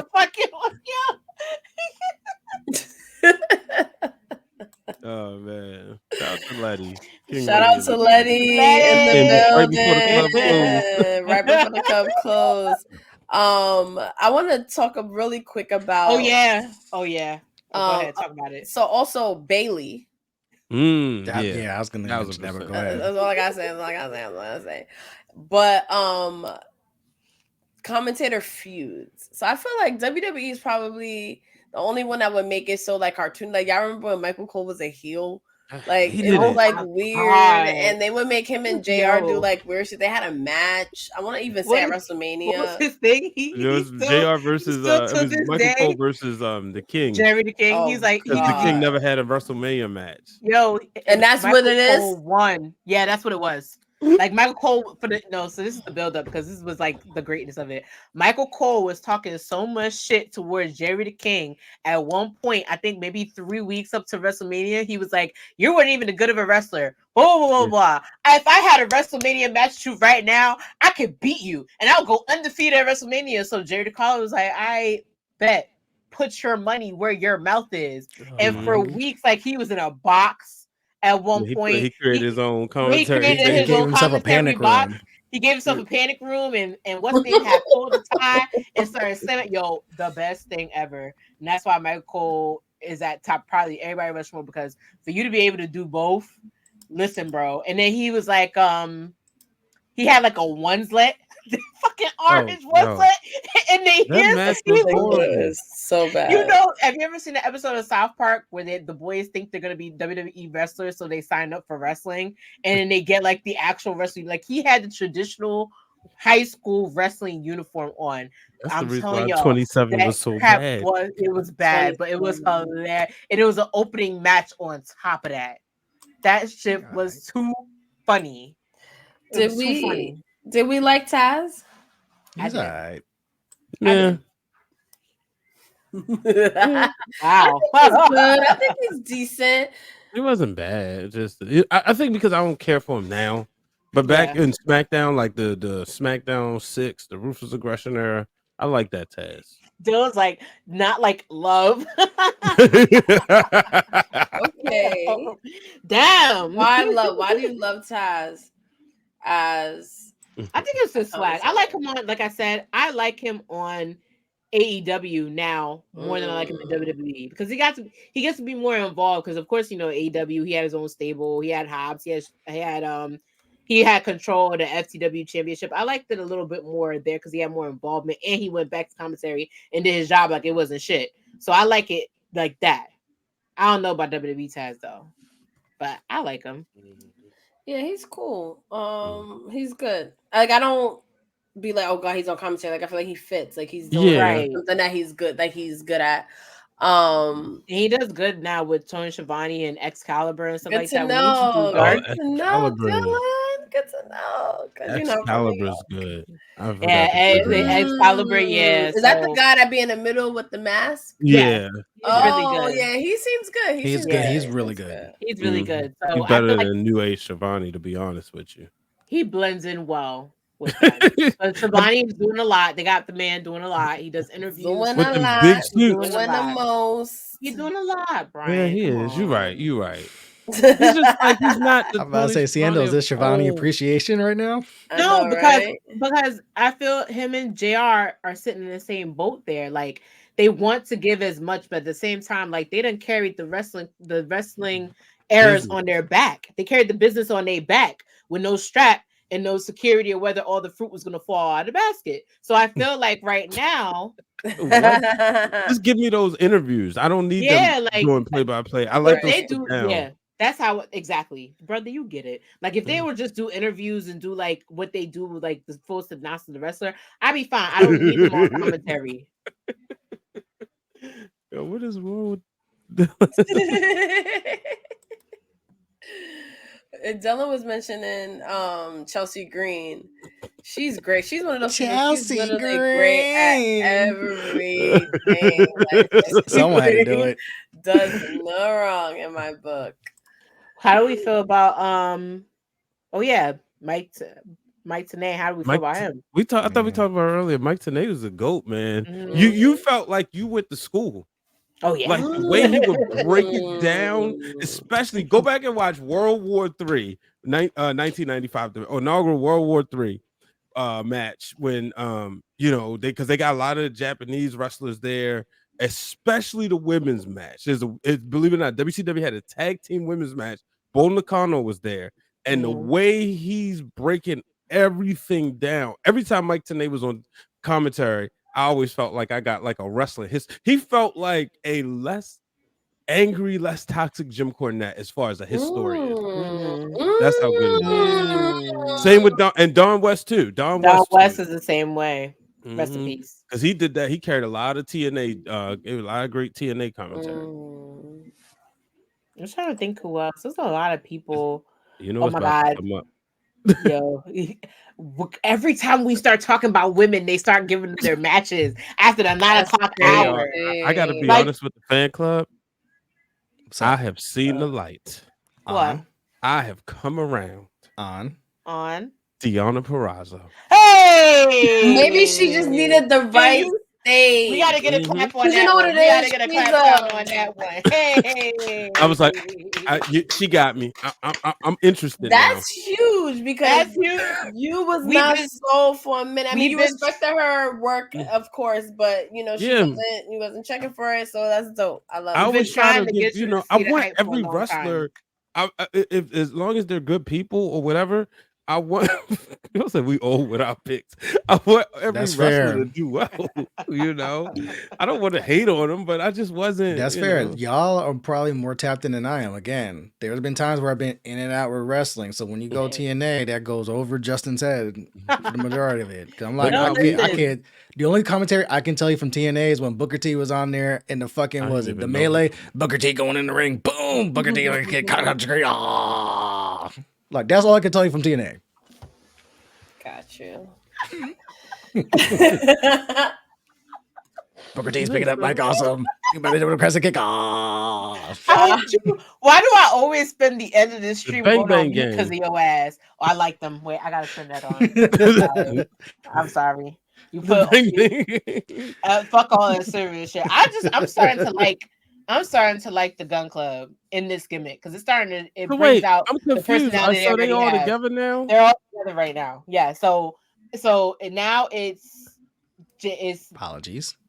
Yeah, sorry. The bang gang, whatever. Now they're all together. So now they need a new name. The Father, the Gun Club, yeah, Jay Switchblade, and probably when Juice Robinson comes back, he'll be involved with that too. They're all one big fraction. But the gag is what they think is going to happen is that this is the Guns Club way of going in and building that bond with them again so that they could take the trio championships and give it to the Gun Club. Wait and a goddamn minute. That's the name of their crew? That's the name of the crew. Yeah, Bang but Bang it's Scissor Gang. all but that sounds right like now, some shit on Pornhub. They need to change that immediately. Like, bruh. Well, you know who will be singing all next week? Bang Bang Nine. No, but they've been going with it.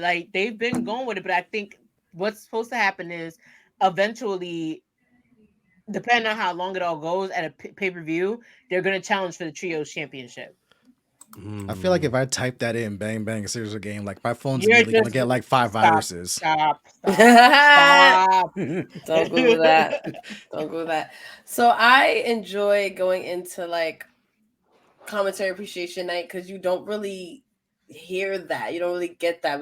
People don't take the time out for the most part to like sit and like talk about their favorite commentators. So I appreciated that. And we're definitely going to do a part 2 as we do most of our fan clubs, because another thing I want to talk about at some point is our favorite calls.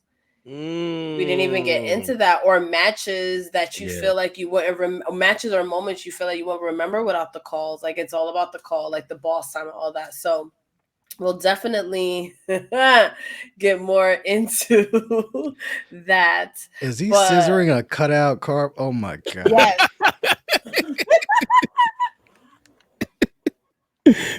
This is not consensual scissoring, sir. What is this? Oh my god! We're scissoring cardboard cutouts. Look, nobody knows what it means, but it's provocative.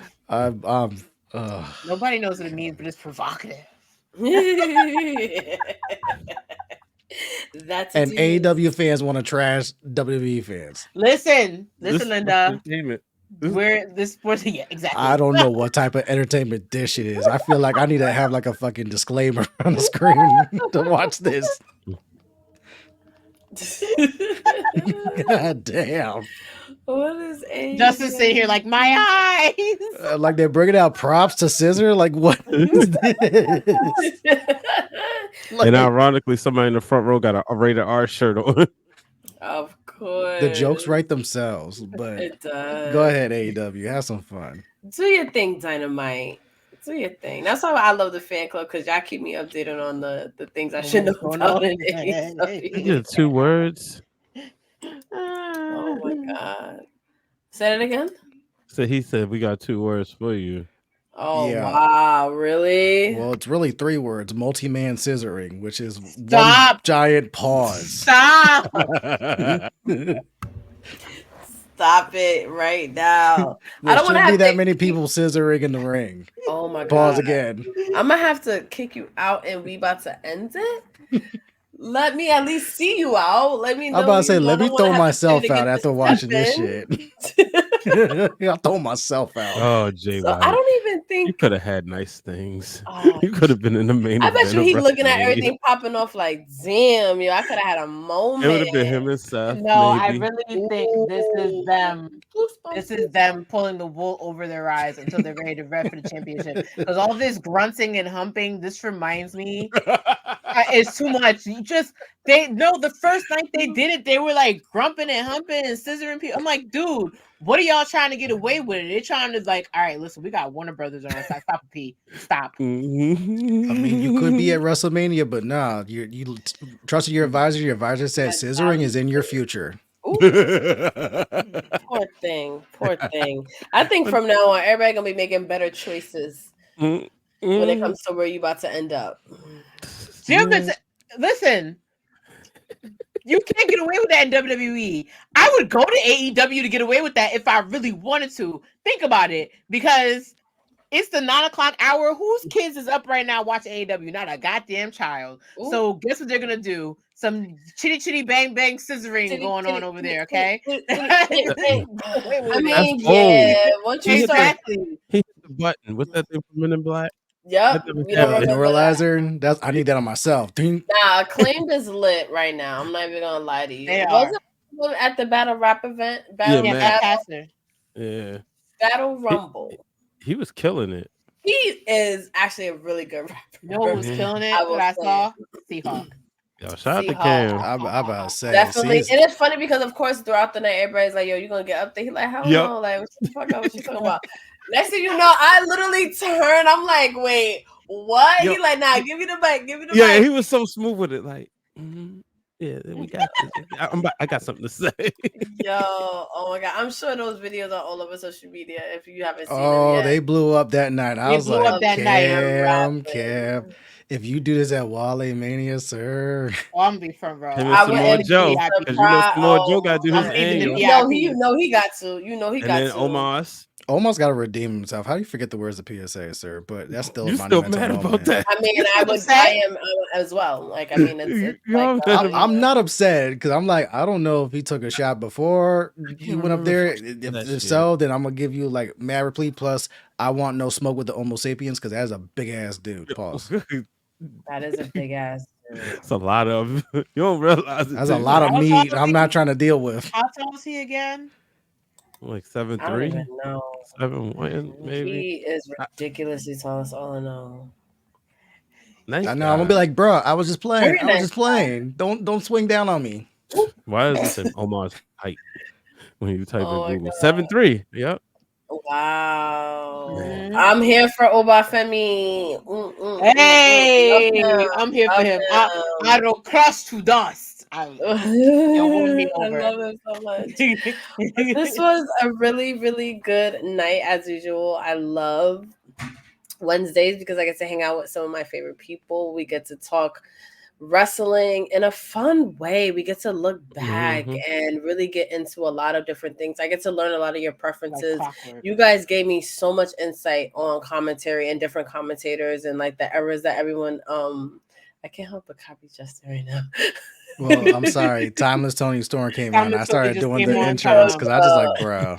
And she's getting on commentary. Look, and we were talking about her all night. So we'll definitely do a part 2. We'll get into some of our favorite calls, some of our favorite moments that had to do with these calls, because we talked about our Mt Rushmores of commentators. We did our play-by-play. We did our color commentators. We talked about what made a good commentator. So this, if you were late to the fan club, which is fine because I'm late to a lot of things too, this is available on playback on YouTube every week and on Twitch for a few days. So definitely make sure you rewatch and, tweet us. All of us are on Twitter. Hashtag TWG fan club. If we miss somebody, if you want to get your point across, let us know. Tweet us, hashtag us. If you know other wrestling fans that will enjoy this stream, I forgot who put in the chat that it's a helpful pod to listen to while they like cook and stuff like that. Look at Jermaine, the suicide pod out there. Yeah, so we need to definitely figure out how we can collaborate so that we can all, have fun together. Dylan, of course, Rakarsha, we love you, girl. We love hanging out with you all. Keep getting his last minute Mount Rushmore in. We agree with all those. We got into all those. I don't even know if we have a topic yet for next week, but I would love if some of our fan club VIP gave us a topic, because I think tonight was a lot of fun and we can always get into it. Thank you, Andre, family of the pod. So where can everyone failed wrestling husband, starting with John Morrison. Ooh, I just said that because coming in hot. Coming in hot. I think did we do a power couple? Did we do a wrestling couple? Did. Okay, we did do wrestling couples. We did? I think we did. Nah, we did the. If we didn't, then that's going. The wrestling couples is just on the the flagship. Nah, I think we did, because that was when I became a TWG stand. I found all right, it. So we'll see. You gotta dig back in the archives and discuss it. I saw Keith say greatest WWE champions. It is the road to WrestleMania, as you can see. Rocking my. We're pointing to the sun. We're pointing to the sun. Congratulations, Bailey. Shout out to Bailey. It's shout out to time, Bailey. Shout out to everybody who's going to have a Bailey appreciation night, because I would live for that. I would live for a Bailey appreciation night next week. Also, because we did an unpopular Cody Rhodes night, we need to do a Cody Rhodes appreciation night. We did an unpopular opinions Cody Rhodes night. We haven't done an unpopular opinions in a while either. Into like the same thing, but I feel like we can always figure out a way to talk about Cody Rhodes. Or we could do another unpopular appreciation night. 2028. Say that again. Said when he finished his story in 2028. Oh, we're not having this discussion right now, sir. Dream deferred. The Cody Rhodes biopic. No, the only person who's had their dream deferred is my guy. Is this man? This man right here. That is very This unfortunate. man. I'm not even gonna lie. I was very disappointed to hear that. And this is now an anti-Drew McIntyre account. Can we have a? I was gonna say, can we have a Drew McIntyre? Oh no, the Scottish Petty. I'm here for it. Unpopular opinions about Drew McIntyre. He's grown on me. He's grown on me. Okay, so everyone, I'm gonna put a poll. I promise on Twitter, and it's gonna be Bailey Appreciation Night. Drew McIntyre. Drew McIntyre can go to hell night. That's what it's gonna be. And then we'll leave people to give suggestions. It's not a skirt, it's a kilt. It is. And anything that I see in the comments, Dylan, let's put these in the notes. Dylan said 5 people we would trade between WWE and TNA. That's a good one because the Forbidden Door seems to be at least wide open a little bit. We did do a CM Punk Appreciation Night, one cool dog. So go check that out on YouTube. Unpopular. We will but we March covered Sting. him. One sorry? for Sting. Unpopular opinions for Sting in March. Ooh, as we get close to this last match. We should absolutely do that. In the other section. We got a month because Revolution is the 3rd. Yeah, that's what I said, leading up to it. Yeah, that sounds like a good one. So we'll put all these suggestions in the notes. I'll put up the poll on Twitter. Guys, if you come to the fan club every week, if you are in our VIP, if you have a good time, tweet that and hashtag TWG fan club because we want the club to grow. We want to get more perspectives. You guys make the show. You guys make it so much fun to do this, including my crew, of course. So we love and appreciate you guys. Where can everybody find the crew? I love the club, man, because oh man. My Sorry, bad, every time I cut to Tony, I love the shit that she's doing. She's doing just fantastic work. So good. Yo, what is John Morrison doing? Get the useless. Fuck out. This is useless, a fall from grace that I don't appreciate I've watching. Telling y'all, what he needs is a 5-second pose. And y'all talk about the Marty Jannetty. Wait till the dark side of the ring. John Morrison. Well, he was winning because but damn. Oh man, when does Dark Side come back on? Soonish. Yeah. Beginning of March. Brutus the Barber Beefcake, baby. We got Brutus the Barber Beefcake. The fact that Brutus the Barber Beefcake, the original Scissor King. Who else is on topic? Huh? Who else is on Brutus the Barber Beefcake? Sandman. Sam, I'm excited for that Sandman episode. That's gonna be. We just talked about Joey Styles, Chris Adams. I'm excited about that one. I hope they got Stone Cold for that. They probably did because Stone Cold admitted that he actually likes the structure of Dark Side of the Ring. Yeah. That's since we ain't never getting what happened to the backstage brawl, unless we ain't getting that, might as well get that. Right. All right, where can everybody find the crew? You can find me on all social media platforms at It's Justin Rich. You can find me here Wednesday nights live on Those Wrestling Girls Twitch channel for TWG Fan Club with myself and these 3 beautiful, illustrious, intelligent co-hosts of mine that know much more wrestling than I do. So I love learning from you guys. You can find me Tuesday nights, Twitter Spaces on Black Wrestling's handle for Turnbuckle Talk, aka The Buckle, myself, Mimi, and Corey, where we talk all things wrestling, and drag Justin for mislabeling the Women's Rumble. Yes, I will be doing homework. Y'all can get out of my fucking mentions for that one. You can find me from time to time on. Wait, don't leave yet. Go ahead. Sorry. You can find me from time to time on True Heel Heat Sports and True Heel Heat Wrestling. Both of those channels are located on YouTube where we talk sports, wrestling, and all that fun stuff. Your boy has been on there for all the NFL playoffs doing the watch-alongs, and we did the Royal Rumble watch-along. So you can go back in the archives and go pull that up. We here, we outside, we active. Salute to Yamala, our defending Royal Rumble winner. Love you, girl. Love you so much. You can find me at Brian H. Waters on Twitter, TikTok, Instagram, and Threads. This week, Masked Man Show. Make sure I check that out. Press Box, check that out. Cheap Heat, I produced that one, check that out. But Wednesday Worldwide, we talked about bad entrance themes and some of the themes that wasn't recognizable in WWE's Royal Rumble and the problem with that, as well as we reacted to Kaz's take that Bianca and Jade should be tag team champions out the gate. So make sure y'all check out those. Check out all that on Ring of Wrestling is live on the Twitter right now. Those clips. Tonight, Wrestling Around Now podcast. We're gonna get into this road to the Royal Rumble, this road to WrestleMania, and tap into all that stuff. So make sure y'all check that out tonight. 10:30, but y'all make sure y'all here every week at the fan club. Y'all know the deal. It's so fun. It's so fun. Did you just say he has a date with Hot Pockets? He did. Why am I friends with motherfuckers like this? Anyway, What do you want? What kind of as- Hot Pockets though? Yeah, answer in the chat before we leave.